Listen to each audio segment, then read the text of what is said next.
Ladies and gentlemen, welcome, and we'll now go to Fritz Mare to introduce tonight's meeting. Thank you, Fritz. Thank you, Walter. Good evening, ladies and gentlemen. For those of you who don't know me, my name is Fritz Mare, and I'm the president of the Collaroy Plateau branch of the New South Wales Liberal Party. And it is indeed tonight my pleasure to welcome you all for the inaugural webinar, which has been put on by the Northern Forum Speakers Bureau, which comprises of Walter Villatora, known to most of you as the leader of what was the Democratic Reform Movement.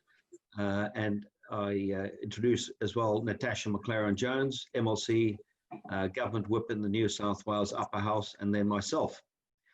This evening, Senator Molan will be speaking about the importance of having a national sovereignty strategy, which is a very topical issue at the moment, in particular with what is happening in respect of China's posturing in the South China Sea and also in the Taiwan Straits. Jim, of course, with his extensive experience in the Australian defence arena, and now as a member of the Senate, is able to address this issue with some real authority and first-hand knowledge. I realise that some of you tonight may have other commitments later on, so for the good order of things and to plan ahead, I'll just set out the format of the evening. And the entire webinar, I think, is going to last probably about 45 minutes. Jim will be speaking for, I think, around 20 minutes. And when Jim is finished, Walter will conduct a Q&A, and that'll give you the opportunity to ask Jim questions. And that should last maybe another 20 minutes. We'll conclude later on with a vote of thanks from Natasha McLaren-Jones. And I've said what I need to do, so enjoy tonight, and I'll hand over to you, Jim. Thank you very much, Fritz, and Walter, Natasha, and Fritz, and all of you out there. Thank you very, very much for signing on to this. And please excuse me if every now and again I glance down, because I've got some notes here I'm going to use, but also I will continually look to the left of where I should look, because I want to look at whoever happens to be on the screen at the time. Please forgive me for that. I've been trying to get this right for a long, long time now, and at some stage I will. But I thank you for putting this on. And I also note the number of conservative forums that we now have in Sydney, and they are a venue for spreading ideas, a venue for having common ideas, a venue for debating ideas. And I hope we get a bit of that tonight.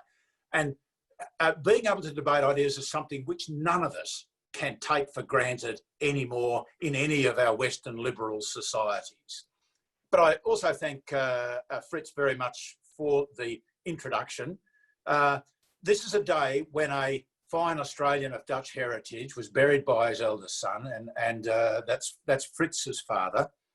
I only mention him because he is representative of a generation. He was a man who lived through the worst that the world could do to Holland, who defended freedom in Korea for 3 years in the first hot war of the Cold War. A man loved and respected by his family and friends, and a good Australian. And I thank you, Fritz. I am honoured, mate, that you have actually come along tonight. So I thank you very, very much. Fritz's father's generation is leaving us, and they were a generation that understood the world, that the world is not necessarily a good place. Many Australians think that because we go to Bali, because we fly to Europe, everyone loves Aussies. There is evil in the world, and I've seen it specifically on 5 separate occasions in the 40 years that I was in the military. I always say that no country has the right to exist, certainly to exist forever, that Australia that we enjoy today was built on the foundations that our forefathers set 100 or more years ago, and that others reset regularly after them.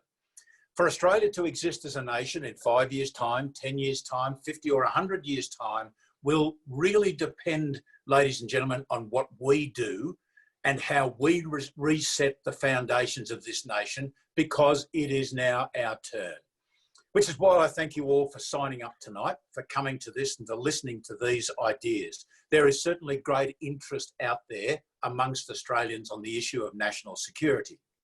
And the topic today is a strategy for securing Australian resilience and national sovereignty. And sometimes I say sovereignty, as Fritz said, sometimes I say security. In my view, they are both the same end. As Fritz said, I'll speak for about 15, 20 minutes, Q&A after that. I'll give a bit of background. I'll try and define what it is that we're talking about when we talk about national security or we talk about national sovereignty. I'll answer the question, why are we talking about this now? And I'll look at some wider issues and some implications for Australia out of this. Then we can have a Q&A and you can decide what you'd like to talk about. We set the topic some time ago on this. It was probably just after the fires. Since then, we've had fire, certainly around where I live, we've had flood. We're now well into COVID.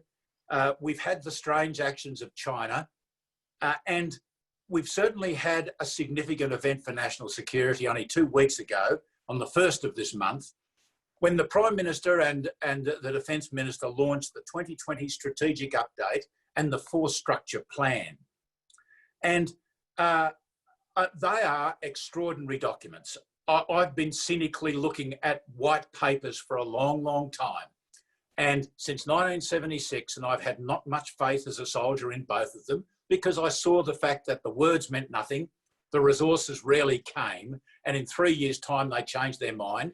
At no stage, I make the statement, I've never been contradicted, at no stage has the Australian Defence Force ever been able to meet the stated or implied strategy in a defence white paper. So you might remember that I've been talking about this for a long, long time. I first started talking about it when I was in the military, probably 20 years ago. I started to see the difference between what we said we should be able to do and what we could in fact do, which reflected a total lack of strategy. I certainly discussed it in my first speech in the Senate, and those of you who are selectors in the Liberal Party, I certainly relied heavily on this during my last pre-selection. My greatest ally in getting acceptance of a national security strategy is the fires, which illustrated a lack of resilience, COVID, which illustrated a lack of self-reliance, and of course the actions of the Chinese Communist Party, who illustrate to every one of us that we should be very, very aware of what's going on in our region. And many Australians, and certainly many in the government, are seeing exactly that. Now, let me just for a minute take a bit of time to discuss what I'm talking about here. I use the term national sovereignty, which is the ability of a nation to act freely in its own interests. Just think about that for a while. National sovereignty is the ability of a nation to act freely in its own interests. And rarely is there a perfect sovereignty. Rarely, if ever. So on some kind of scale, nations can choose how much sovereignty they are going to insist on. And that national sovereignty is fundamentally based on resilience. And resilience for a nation is based on self-reliance. And self-reliance is the base, resilience is the means, and sovereignty of a nation to act in its own interests is the objective. But resilience is critical. You can't prepare for every eventuality. You invariably will be impacted on by something which you didn't predict, and you must be able to react from that. You must be able to recover, to bounce back. You can lessen the risk, but rarely can you avoid all the risk. If you think back to the fires or you think back to COVID, we didn't predict either. We bounced back, we fought the fires back down, we brought in economic assistance to people, we rebuilt infrastructure, and we had a fairly good degree of resilience there. Of course, no one was cutting us off from foreign overseas aid. No one was causing damage in excess to our infrastructure. During COVID, of course, we were caught out even worse. And we discovered the fact that we lack self-reliance in various areas of, particularly of manufacture. A point to make is that self-reliance is not self-sufficiency. North Korea is self-sufficient. It doesn't need much from outside, and it does this on the basis that it impoverishes its people to an extraordinary degree. Russia, for example, has a smaller GDP than Australia, and that's an interesting point. Australia's GDP is larger than Russia, yet Russia has enormous armed forces, Army, Navy, Air Force, and it is a nuclear power. How do they do it? Well, they impoverish their people. The way you decide how much self-reliance, how much resilience, and how much sovereignty we as a nation want is done through a national security strategy.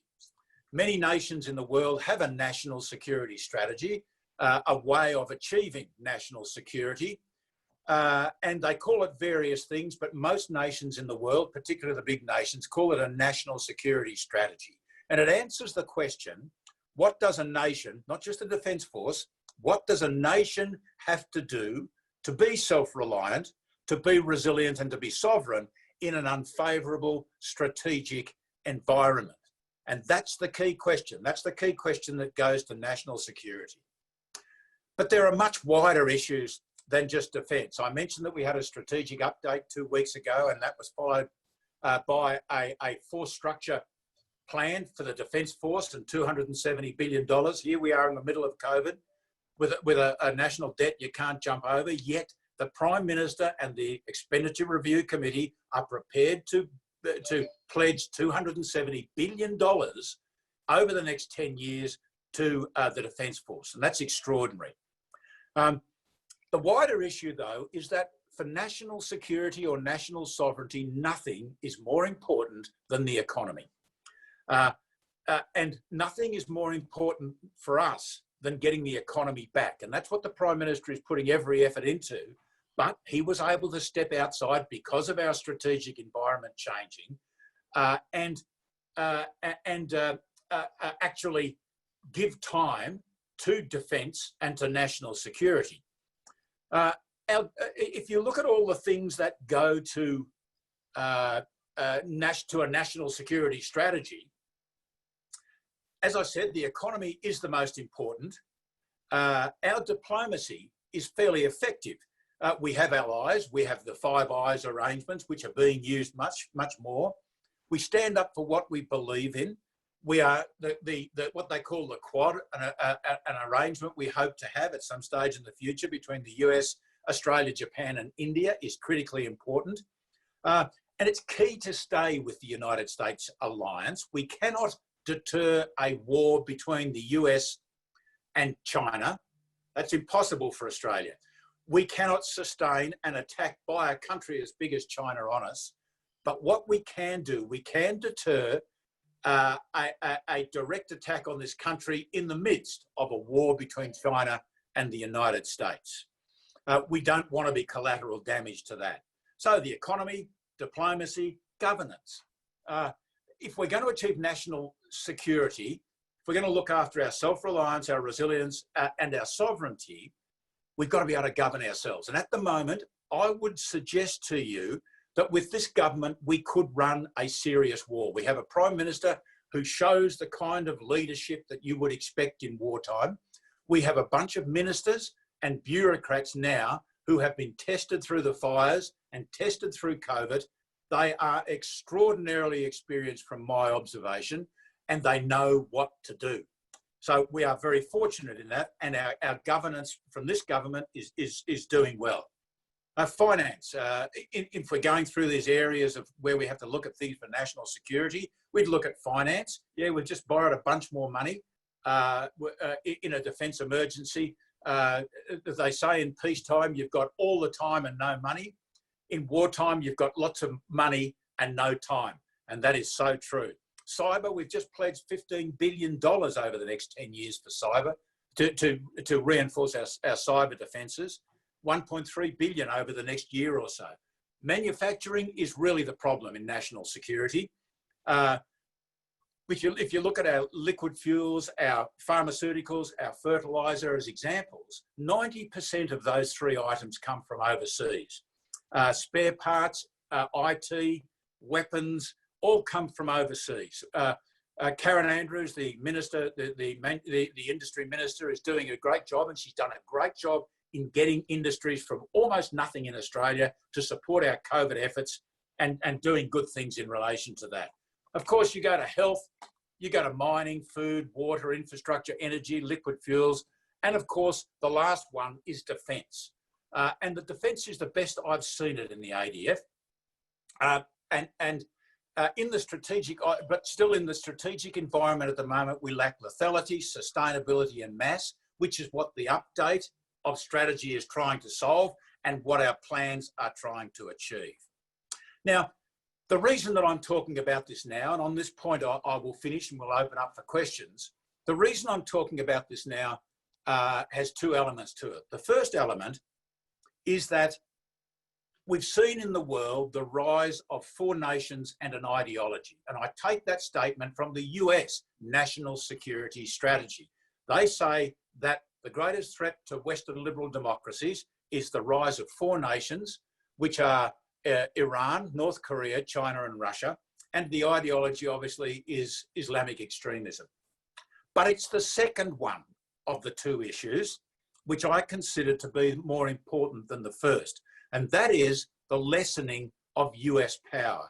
The reason that we have not had to have a national security strategy to build self-reliance, resiliency and sovereignty from 1945 until now is really because we're allied with the single most powerful country that the world has ever seen. And I illustrate that by saying that the United States National Security Strategy at the end of the Cold War in 1991 had as its basis the fact that the US could win two major wars, perhaps a war in Europe and a war in the Middle East, two major wars and a small war, perhaps in South America, simultaneously. Think about that, simultaneously, two big wars and a small war. For that, they were prepared to put 2 million people into their military and fund it to the tune in today's dollars of $154 billion per year, just for the US military. The last national security strategy that the US has set has as its objective the ability to win one war and to hold in a second small war, to win one major war and hold in a second small war. To me, that represents about a 50% diminution of US military power. And that to me is very, very concerning. We could go through and question time, we might do that if people are interested in what that means in real terms in the number of ships, planes and troops that the US now has. We've come a long, long way since the 30 Years' War, when a third of the population of Europe died. We've come a long, long way since the French Revolution and the Napoleonic times, when roughly 7 million people died. In the First World War, 15 million people died. And in the Second World War, 60 to 80 million people died. The greatest achievement since 1945 is that we have avoided great power war. There's been any number of appalling wars, and I've been involved in a couple of them. There's been any number of appalling wars in that period of time, but we have not had major power war. If we could kill 60 to 80 million people in World War II and in industrial age war, imagine what we could do now. And the way to do it is to be resilient, is to be strong. We should welcome China's rise, but we should welcome it from a position of strength. We must be strong, because only if you're strong can you achieve deterrence. And to achieve deterrence, you must be able to win.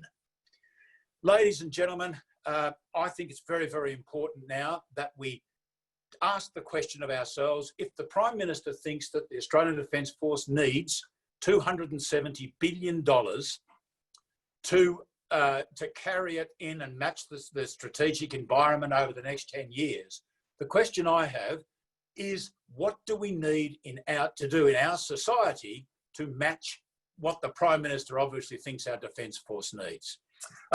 Fritz, I'll leave it at that. National security strategy is becoming something which is very, very important for us. It's critical. People have a feel for what it is. I think we need to come up with this strategy, to publicise the strategy, have a mechanism behind it to make it work. Thank you. Terrific. Thank you so much, Jim. That was an extraordinary key address, most insightful. Can I just check everyone can hear me, please? Good, very good, thank you. So we'll go into Q&A now, and we've allocated about 25 minutes in order to do this. And I would just like to inform you that we are recording the event to make it available to people that couldn't attend this evening. So we need to be on our good behaviour. I would ask that you please keep the questions on this evening's subject and keep the preamble short, the questions concise, so as many people as possible get to ask the question. Jim, I might just lead the questions, if I may. You talk about a lot about self-reliance. What would you say are the key areas that we should focus on as a priority now? The top 3 to 4 areas that you think are urgent and important? The first area is that we need a strategy. We've got a strategy which goes to defence now. It's a forward-leaning strategy. It's very aggressive. It gives us the ability to reach out. What lies behind that strategy if the Defence Force gets to that state? The second thing I'd say is that we need the economy to be up and functioning. And the third thing I'd say is that we need to decide what areas of manufacturing in this country do we need to do. In a general sense, food is fine. We feed. We could, you know, there are fabulous figures of the number of people in the world that we feed. Manufacturing, though, in many areas, for example, in personal protection equipment, we suddenly found that we didn't have access to personal protection equipment. There will be 1,000 different areas across this nation where Australia may need to, for example, produce 20% of a particular item. For example, pharmaceuticals. If we lose access to our sea lines of communications or our ports, and ships cannot come here, within weeks, many of us will die because we can't get our hands on the pharmaceuticals that keep many of us alive. Now, this is a terrifying prospect. So I say, get a strategy up, get the economy running, which gives us the money and the resources, and then I'd concentrate on how to decide in every area of manufacturing, if we need to do it, to replace a modicum of imported gear, and how much we need to produce. Thank you. Thanks, Jim. We'll now take a question from Jeff Hudson, who's one of our terrific branch presidents. Over to you, Jeff. Thank you, Walter. Thanks very much, Jim. Jeff. When you first entered the Senate, you said that there were a number of issues that were of great concern to you and you needed a term in Parliament to address those issues and hopefully achieve your goals. Can you just give us a rundown on maybe 2 or 3 of those issues and how you're progressing? Because the federal election is looming. It could be the end of next year. The federal election is looming, and I think from August next year we could have it. Any time from August next year until 2022, into 2022. The first and the major one that I have at the moment is national security strategy, and I've mentioned details on that. I've become very involved in a range of veterans issues, from suicide down to individual requirements, and there are 1,000 things in relation to that. There are a great deal of dissatisfaction in relation to how the Department of Veterans Affairs is running. I'm just not too sure whether that level of dissatisfaction is deserved. We discharge from the military 7,000 to 8,000 people per year.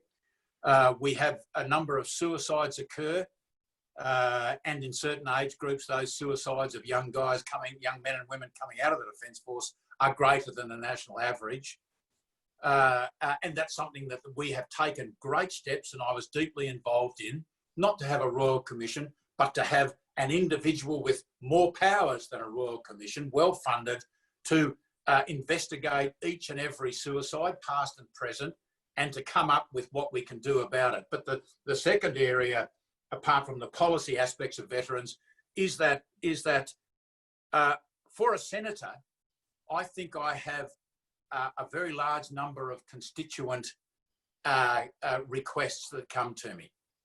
And I guess because I stood up at the last election as an individual, and I was known as an individual, I receive an extraordinary number of individual requests, each one of which must be addressed. And I've just changed staff and brought more staff in to do exactly this. And of the three areas, national security, veterans, and what I see as my constituents, most of whom have been in Eden Monero for obvious reasons, but which I very soon hope to get into Gilmore and Dobell to do much the same thing. Many of those constituents require work. Many can't be satisfied, and people will walk away as other elected members, and as Natasha might certainly understand, will walk away dissatisfied with you. But we are able to help because, being a backbench in the federal government, we get extraordinary access. So of those three areas, mate, I think we are roaring ahead on national security. Veterans is an extraordinary problem. You can't solve all veterans' problems, but I believe I've made a significant contribution to that, and there's an ongoing contribution to the constituents within the areas in which I work. I hope that makes sense, Jeff. Thank you. Very good. Thanks, Jeff. We'll now go to Gemma Tribe, who's one of our hard-working members of our state executive. Over to you, Gemma. Thanks, Walter, and thanks, Jim. I'm interested in your perspective on how the current COVID-19 pandemic has highlighted areas where we can improve from a national resilience and sovereignty point of view. Not just talking about our ability to produce toilet paper, but you've touched on one of them, one of the areas, pharmaceuticals in particular, and I note at the very beginning of all this, there was quite a serious shortage in asthma medication and things like that. So how much have we learned from the current pandemic? Thanks, Gemma, and I look forward to coming down to your business activity in the future. That'd be great. I think we've learned an awful lot. Everyone is using the terms now throughout the ministry. Everyone is using the terms self-reliance, resilience, and sovereignty. And that's key. If you're going to do these things, you've first got to use the words. Karen Andrews does more than use the words. She gets out there and she finds people who can do things that we needed, and she finds things at factories. I've had people come to me and say, we can build X, Y, Z, and you guys need it. And I've been able to put that to ministers, and ministers have then used those people. So we're a conduit for exactly that. The difference between COVID and what I'm talking about in a more extreme scenario, the difference between COVID is that, and a war, is that the first thing that we would lose, and the most vulnerable part of this country, is our sea lines of communications and our ports. If we lose our sea lines of communications, we lose all our fuel, all our pharmaceuticals, all our fertiliser. 90% of those come from overseas, and that's terrifying. And that's the ones I know. I don't know how many of the spare parts for our weapons and the spare parts for infrastructure and power generation, etc. So we have, in my view, we have got to come up with a way that Australia we don't try and become self-sufficient, but we must become self-reliant. The question is, how self-reliant? For example, if we take fuel, I've been flogging the issue of fuel for years now, our lack of fuel reserves, for the simple reason that it's a symptom of the problem of a lack of a national security strategy. If we had a strategy which said this country should have fuel reserves of 3 months, 9 months, 6 months, then we would have in the past taken steps to do it. The previous Energy Minister, Josh Frydenberg, and the current one, Angus Taylor, both recognised exactly this problem, and we have now started to build up a fuel reserve. At the moment, we have between 20 and 30 days of the major types of fuel, which are aviation fuel, diesel and petrol. And we've just put $90-something million into buying fuel when it was very cheap. but we can't store it anywhere. So we've put it in the US. And Angus Taylor is out there now trying to figure out where we can store fuel, where we have to store fuel, and what it will cost. So, Gemma, we realise this fully, but there needs to be, in my view, a mechanism, a bureaucratic mechanism, rather than taking one thing at a time. We need to have a bureaucratic mechanism that works and owns this problem and advises the Prime Minister, rather than just having the ministers going off and do their own things. I don't particularly care what that mechanism is. It could be the National Security Committee of Cabinet. The Americans have a national security mechanism separate from the government, which advises the president and others. I tend to think that might be better. I don't care how we do it, but as long as we decide what we need to manufacture, how much we need to manufacture, who's going to pay for the manufacture if it's more expensive than importing, and start doing it. Good. Thank you, Jim. We now have a question from one of our senior people in Warringah, one of our most experienced campaigners, Ian McDonald. Over to you, Ian. Oh, sorry, Macca. With all due respect. Okay. Good to hear you, Ian. I should know how to do this. Hi, Jim. And Walter and Natasha and Fritz, well done for organising this for us tonight as well. It's terrific. And Jim, thank you for giving up your evening for us as well. Jim, I want to ask you about national sovereignty and what national sovereignty means. You spoke eloquently about national sovereignty and the need to protect, obviously, us from a national security point of view, from obviously influences overseas. And you also talked about the need to become self-reliant, which is terrific. But my gripe is this. Today, for instance, you probably saw on the news that two women tried to sneak a person in their boot across the border between New South Wales and Queensland, and they were uncovered. The guy was found in the boot and he was sent packing. The two ladies, for instance, there was no suggestion that they had symptoms, COVID or anything, but they were refused entry into Queensland.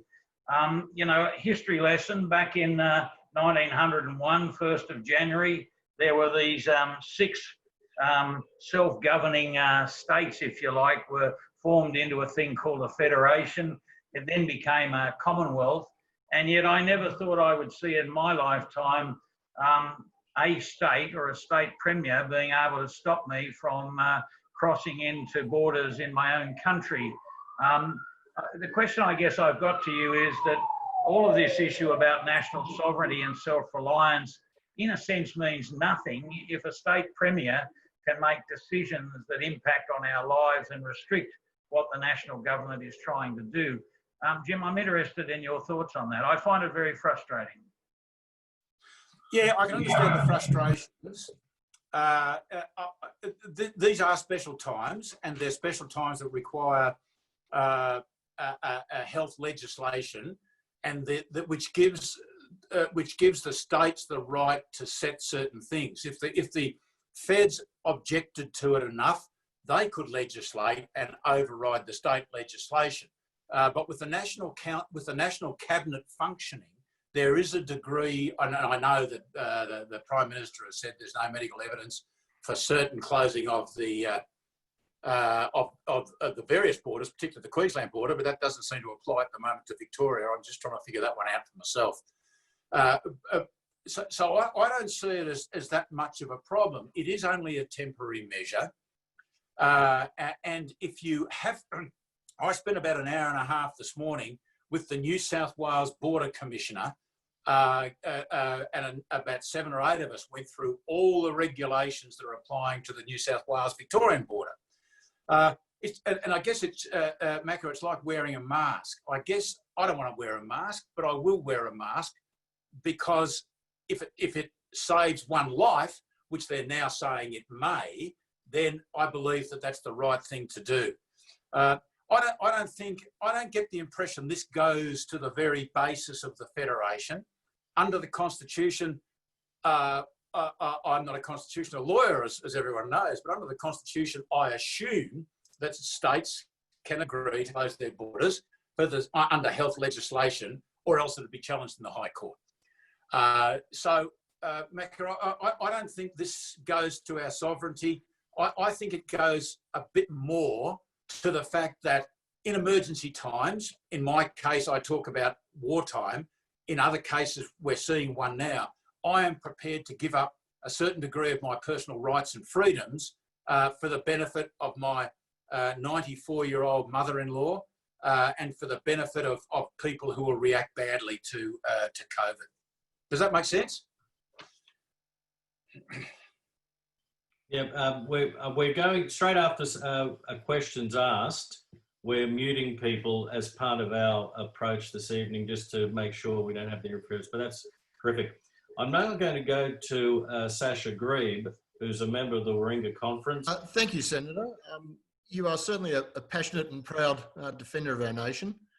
Now, we've heard a lot about undue influence by the Chinese government, and that extends, unfortunately, to our universities as well. And look, the Commonwealth's to be congratulated for putting in place the Foreign Influence Transparency Scheme and the University Interference Task Force, all to try and curb covert actions by a foreign power, especially around hacking and spying. But does the Commonwealth need to do a bit more around, and I'll call it willing subjugation by our universities for either base commercial or misguided ideological interests? But we also know that free speech is under threat at our universities, and we saw the treatment of the student at QUT who was attacked recently.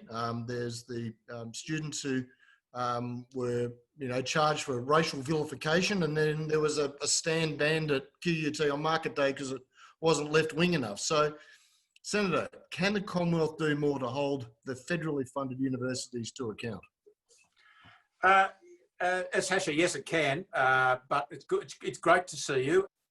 On the question you spoke about, I think this is one of the most important things that we've got to look for, and that is how do we reflect in both our schools and our tertiary institutions the balance and the beliefs that exist in our society.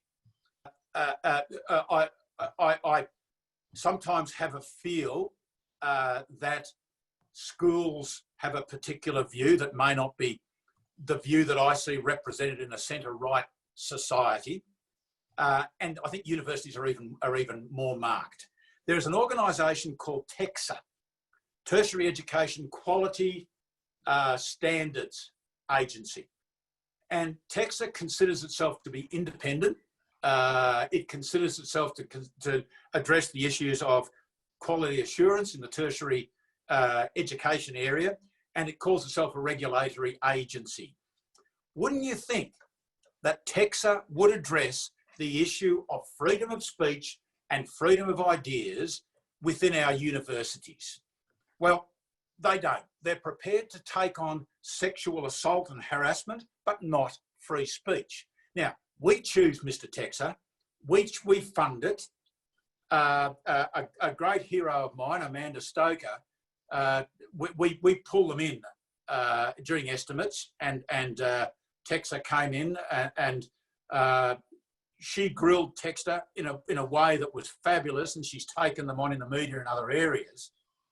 I guess, can we do more? We can. It depends how you do it. We've all seen recently that we have changed the funding base for HECS, for various courses. That's one way of doing it. I don't see any desire in government to take on universities, as I don't see any desire in government to take on the ABC. I bow to the superior judgment of those who have been in the parliament for a lot longer than I have, and who are our leadership. I'd love to see that change, but the universities at the moment are in absolute trauma. And maybe there will be a balance and a change in that over a period of time, and also in their dependence on foreign students. That's all I can say, Sasha, I'm sorry. Very good. we have quite a few people that are wanting to ask a question. So what we might do, Jim, if it's okay with you, we might have to bring the answers and the questions in and see if we can get as many questions in before we have to conclude this evening. Sure. I'll now go to one of our terrific young Liberals, law students in university, and a terrific contributor to the Northern Beaches, and a newly minted member of the RFS, a colleague of yours now, Jim, from an RFS perspective. So I'll now go to Lachlan McIntyre. Thanks, Lachlan. Thanks very much, Walter. Very kind introduction. Good on you, Lachlan. Nice to see you. Senator, and nice to see you as well, Jim. My question for you is this. Under new Commonwealth foreign interference laws, it has become theoretically possible for a Premier to be arrested and charged for espionage-related offences, but only if the Federal Attorney General, Christian Porter, signs off on the charges. Now, Dan Andrews has joined China's debt diplomacy $1 trillion Belt and Road program against Asia advice.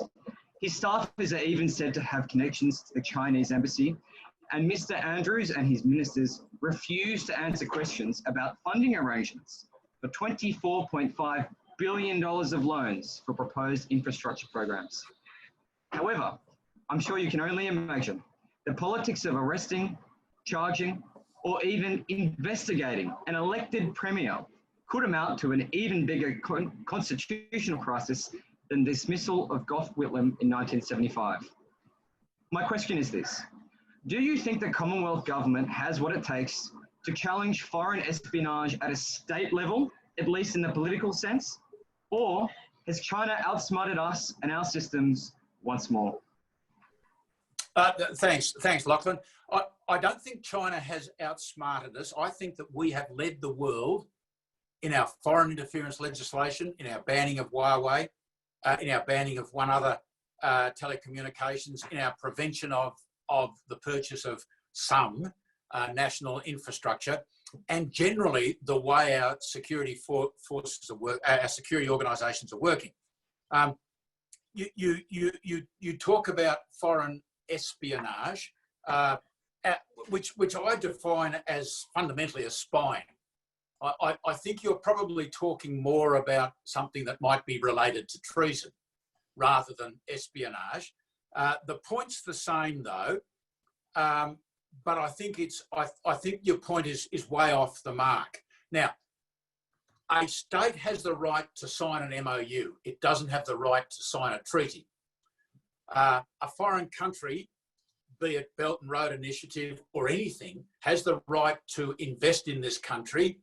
And if it has a security implication, as it would whether it was espionage or treason, the Foreign Investment Review Board will review it. The Foreign Investment Review Board now, after the leasing of the Darwin Port, now must consider security aspects. So if Dan Andrews state politics are such that they can answer questions or not answer questions, that just annoys people. It annoys me. Certainly annoys the libs down there. But they've got to actually do something. And the doing of the something has got to be related, I imagine, in the Belt and Road Initiative. They can sign MOUs till the cows come home. No one cares less. All states sign MOUs with foreign countries. But if they go past that, either to pretend they've got a treaty up, or if they go to an agreement to invest, it comes through the Foreign Investment Review Board. And if the Foreign Investment Review Board proposes to the Treasurer and the Treasurer decides, it will or it will not occur. So I think the aspect of taking legal action against a Premier in this case is not the relevant action because, as you say, as I said, you've got to actually do something. You can't just have an intention to do something, or we interpret you as doing something. You've got to actually do it, and there are other ways of solving this problem, and that is essentially through the Foreign Investment Review Board. Very good. I'll now go to Che Zhong. Che is another one of our terrific young people who is in first year economics and is one of the co-founders of Eco-Economics, which is an NGO that focuses on improving literacy, economic and financial literacy of young people. So welcome, Che, and you have a question for the Senator. Thank you for the introduction, Walter, and thank you very much for your talk Hi. tonight, Senator Molan. As an economics student, I just wanted to hear your perspective on how Australia should really achieve the balance between national sovereignty and security and economic prosperity. Australia is a nation built on the very foundations of immigration, and we've seen great economic successes. And in more recent times, we hear success stories of migrants such as the likes of TPG founder David Teo, but also the numerous small businesses the Liberal Party supports.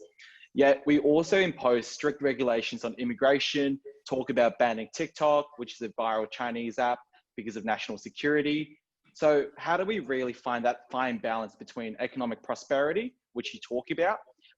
You talk about coming up with a strategy for the economy, and national security.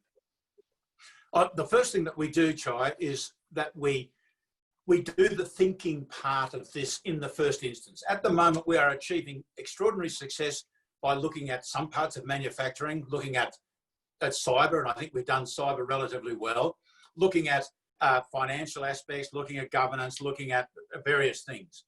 In my view, in order to get the balance right between national security and prosperity, we've got to get the overall picture right. That is a strategy, and I always say that the market will deliver prosperity. It has. We've got the 12th largest GDP in the world, and as individuals, we're first, second, or third richest individuals in the world on an average basis. So the market will deliver us prosperity, but it will not deliver us security. Take the one that I go back to all the time. We have the most amazingly efficient, market-driven liquid fuel distribution system in the world. A ship rolls up at Botany Bay, plugs into the pipe, goes straight into the airport, and when aeroplanes were flying, they turned it into money. We all became prosperous. But it delivers us almost no security, because we only have 23 days of fuel reserves in this country normally. And that is not a level of security that anyone else in the world will accept. So the way to achieve security is to remove some elements of our market system from the market, and for government to set it. For example, the government agreed to a 90-day reserve of fuel in this country, but it was not for national security reasons, it was for foreign security reasons. We could hold it in the Netherlands, as we do, we could hold it overseas, but we don't have any security if our own sea lines of communications are cut. So the first thing I'd say, Chai, is we do this in a comprehensive way. We don't do one little thing at a time. We decide what the big comprehensive picture is, and we come up with a strategy. Secondly, we must not expect that the market will deliver us security. Very good. Thank you, James. Sorry, Tim James is coming up, but thank you, Jim. And I'll now introduce Tim James from the Menzies Research Centre. Welcome, Tim. Over to you. Well, thanks very much, Walter, and to you and the organisers tonight, a big thanks. And to you, Senator, great to see you. Tim. I wanted to ask Jim, at a local level, which is, as they say, all politics is local, how do we make these issues, which we all as Liberals instinctively agree upon, national security, sovereignty, resilience? I mean, you are striking upon core themes for our party, and most certainly for our time and our country right now. But how do we translate these themes to the local circumstance, the local people, and ultimately, how do we, without wanting to, politicise the issue, because in so many ways it is above politics, that which you are talking about, but how do we, at a local level, campaign on it, localise it, humanise it and individualise it so that it actually does matter in a marginal seat such as this? Well, and it is critical. In a marginal seat such as yours, is vastly different, perhaps, than a marginal seat such as Eden Monaro. There are different views and different ideas that are held. But what has struck me at the moment is the acceptance that we have a problem amongst the community, amongst Australian society. 80% of people do no longer trust that China is likely to act in our best interest, in the best interest of the world, or to act on, I forget the exact wording, but 80% of Australians have a different and bad view of how China is acting. China has brought this on itself, and so we know that. So even many of the least informed and least involved of our community will know that something's going on with China. But what they do see every day of the week is they see COVID. They know in COVID that things have changed dramatically. They may not blame China, and I'm not in the game of blaming China for that. God knows where it started, but we should be very cynical about China's efforts today of stopping delaying the investigation. They see in COVID the fact that we had such a problem in getting personal protection equipment because we don't make it. I think, so I think there's the actions of China is worrying people. COVID has brought it home to absolutely every person around the place. The last element is leadership. And that leadership is coming from the Prime Minister at the moment. This is not in the first instance, this is not a state area of responsibility. Ultimately, it will be, but after a strategy is agreed on. But the leadership of the Prime Minister at the moment, who is trusted as a leader in emergencies, I think is absolutely key.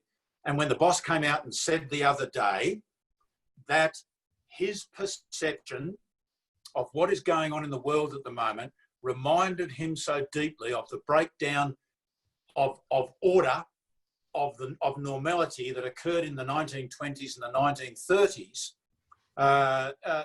that's taken by people who are formers of opinions very, very seriously. And too often that disappears as a splash in the sea, and nothing then occurs. But I think much, much more will occur in this. If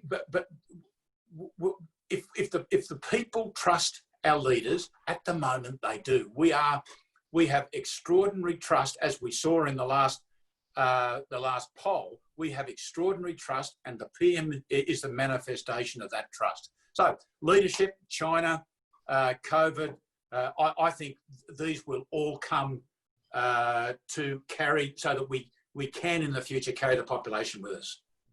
Thank you, Jim. Thanks a lot. Very good. We'll now go to David Solly. David, over to you. Thank you, Walter. Jim, in your article in Defence Connect, you said the Americans were unlikely to sell us nuclear submarines. How do we defend our sea lanes without nuclear submarines? Well, we don't. We can't defend sea lanes that go from the Middle East across the Indian Ocean to Australia, around our coast, and our export sea lanes for gas and for iron ore going up to North Asia. No way in the world can we do that. So what we've got to do, we've got to say to ourselves, in an extreme situation, if we can't defend our sea lanes, what do we need to do? So, for example, if we can't get, and the reason I guess that the reason that we haven't had to hold great reserves of fuel in this country over 2 or 3 weeks is because the Americans could always open up the Gulf, where 90% of our fuel comes from, directly or indirectly. Americans could always open up the Gulf and protect the sea lanes across the Indian Ocean to us. They could protect as the product came down from Singapore or Malaysia or China. So it wasn't a problem to us in the past. It is now a problem. In certain sets of circumstances, it's a problem. What's the answer? The answer is to be able to do it within Australia, to be self-reliant. Self-reliant in Australia might mean that, well, we've got to keep our refineries because we don't have to store product in Australia. We've got a couple of billion years worth of product which will last forever under the ground. It'd be nice if the states let us dig it out, pump it out and use it. In an emergency, we could do that. So we would need to have a store of fuel, of liquid fuel, until we could increase the output of our 4 refineries. Now, at the moment, they provide, I think, about 25% of our fuel, and they're working at 90% capacity. Now, that's a real problem. That's a real problem. We've got to do something. In order to do it, we've got to have a liquid fuel strategy. And this is why national security strategy is so important. We've got to have a detailed strategy across the entire nation. You know, does this apply to pharmaceuticals? Does this apply to spare parts for coal-fired power stations?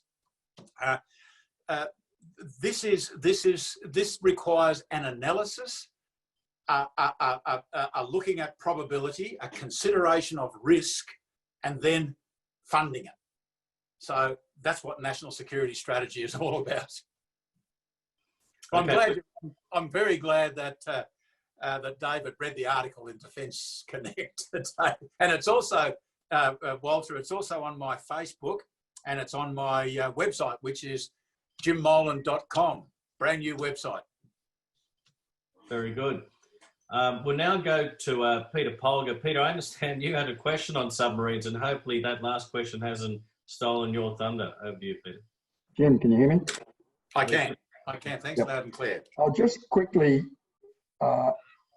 ask the question, and I think Graham Bridges, my colleague who's ex-Navy, listening in, thank you. It's an issue regarding these submarines we're purchasing from France, converting nuclear submarines to diesel. Why can't we pick up cheaper submarines from America off the shelf, nuclear?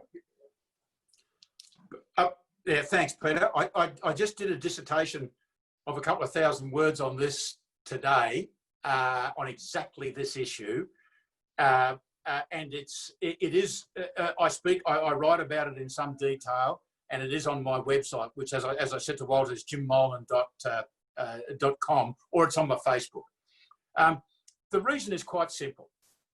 Firstly, it's illegal for us to have nuclear submarines, and will remain illegal until we control the Senate. That's the first reason. We're not allowed to do it. Second reason is that America is building 3 nuclear submarines each year. Apart from the 1950s, when they built a remarkable number of nuclear submarines, this is the most expensive and the most prolific a rate of submarine building for the Americans since the Second World War. So they're not going to bust their bums building their own submarines. They are stressing their own industrial base, building 3 in order to give them to us. So we can't have them because of legal reasons, and the Americans won't give them to us because they need them.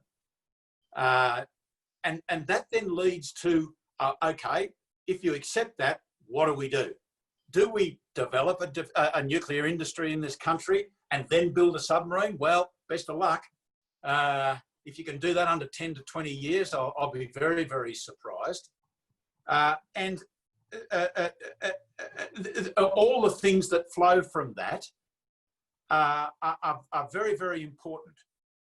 For example, people say, why didn't you buy an off-the-shelf submarine? For the simple reason that an off-the-shelf submarine did not provide us with the range and endurance that we require in order to meet the requirements of the strategy that's just been published. It didn't do it for the Collins. We had to put a big plug in the centre of the Collins to get more range and endurance out of them. And the Japanese or the German submarine didn't give us this capability. I don't get mixed up in the arguments over how much they cost, because I can't make that, and that's the minister's business. But it's all of our right to comment on: are we going to get a good submarine? Do we need submarines? What do we need submarines for? And will those submarines give us the security that we're going to have to pay a large amount of money for? Peter, does that answer the question? The answer is yes. I can hear Peter. I'll now go to Alina to ask a question to the Senator. Over to you, Alina.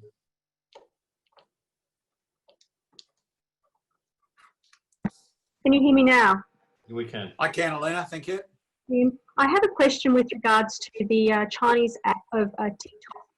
And I'm actually trying to help the next generation, my own children, to know don't use it. And they say, well, why not? Everybody else collects data on us. What does it really matter? Thank you. I think the probability, yes, you're quite right. Everyone collects data on us, and they collect it in extraordinary fashion. There is an argument being made by engineers who have reverse engineered TikTok and taken it to bits, that it does collect a quite extraordinary amount of data, and under the security regulations in China, when the Chinese government wants that data, TikTok will provide it. Now, I know that TikTok now call themselves TikTok Australia. I now believe that they've moved the business into the US. Well, in my view, they've got to prove that. I'm the deputy chair of an inquiry, a select committee inquiring into foreign influence from social media. My view is we can't ban it. We could bring out legislation which says, yes, they can't operate in Australia, and I could get it through my virtual private network. I could get it by going in a dozen different ways if I was determined to get it. Mm-hmm. So for your children and for mine, you've got to bring it back and say, it is your responsibility and your responsibility only to understand the difference between TikTok and Twitter and Google and all the others. We have called and TikTok have agreed to give evidence to this select committee. We also have evidence about to be given to us from a similar American inquiry into social media, which is really a cover for what I consider to be an intelligence and information gathering mechanism. You know, it's like fake news. In the end, it comes down to what we as individuals believe, and the responsibility that we take. I guess what my obligation and Senator Jenny McAllister's obligation, who is the chair of the inquiry, is to get that information in a way that we can put it out to people so people can talk to their kids about it. I believe that it's a covert way of finding information, gathering information, and I've never been tempted to use it, but I wouldn't use it and wouldn't touch it with a barge pole, as the old saying goes. Very, very good. Thank you. We have gone over time because I've really tried to ensure that everyone has had an opportunity to ask a question, and unfortunately, we're not going to be able to do that. So I've got quite a few questions that have come through in writing as well. We'll provide those to the Senator. So, Jim has confirmed that he'll be happy to respond to those in writing. So you will get an answer to your question.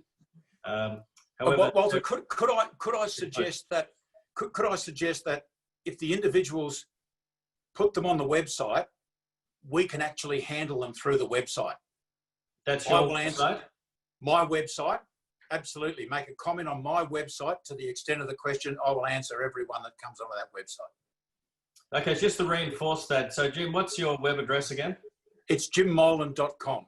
Okay, so if could ask people to go to the trouble, even though you've typed it up here in the chat room, there's other people that have indicate they want to ask a question live.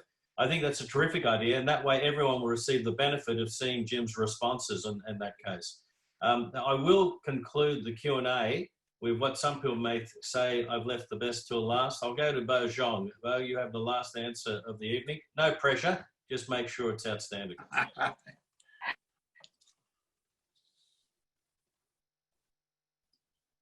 Hello? Okay, you're Yep. good now. Gotcha.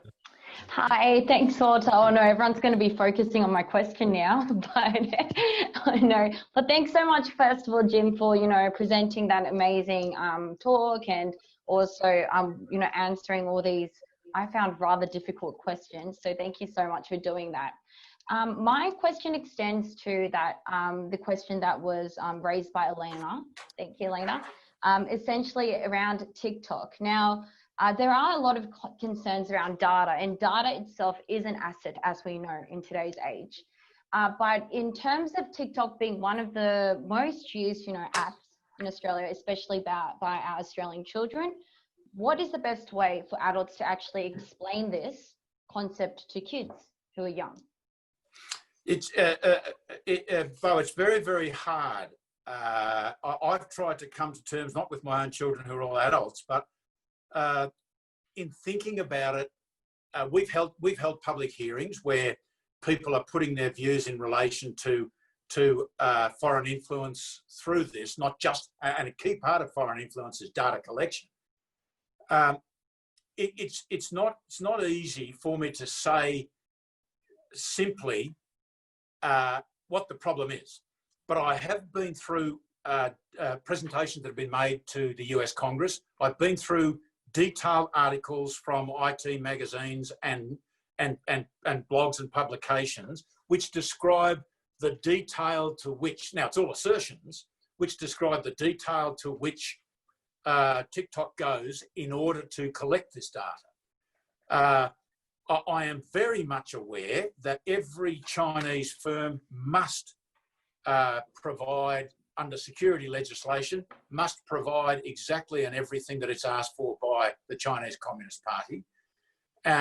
And the advantage that I suspect that TikTok may have is that in this day of facial recognition, a significant amount of data on individuals can be gained.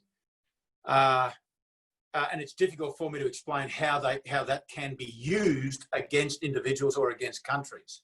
I hope that as we go through the hearings process, I can refine that in my own mind so that in the end I can give you a much better answer than that.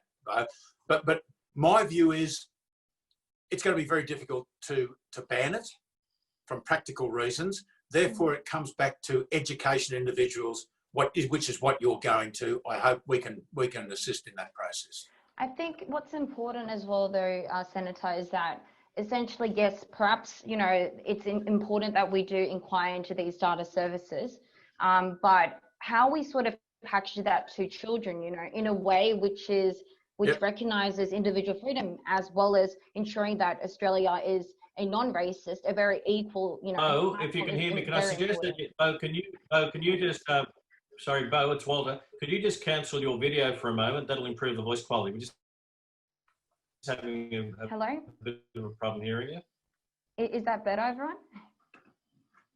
Is that better? Yeah, that's good. Better, I can hear. Yeah. Yeah. So just a comment was that I think it's amazing and great that we are looking into these data services and ensuring that our Australian data is kept safe and for the best interests of our national security. But in terms of the way we package that and present that to children, I think we need to think about how we're going to do that in a way which ensures that our fundamental values, which are individual freedom as well as equality, are really, prioritized, and kids don't get an incorrect sort of perception or a racist perception perhaps as well on the way they view certain apps, businesses, as well as people in general.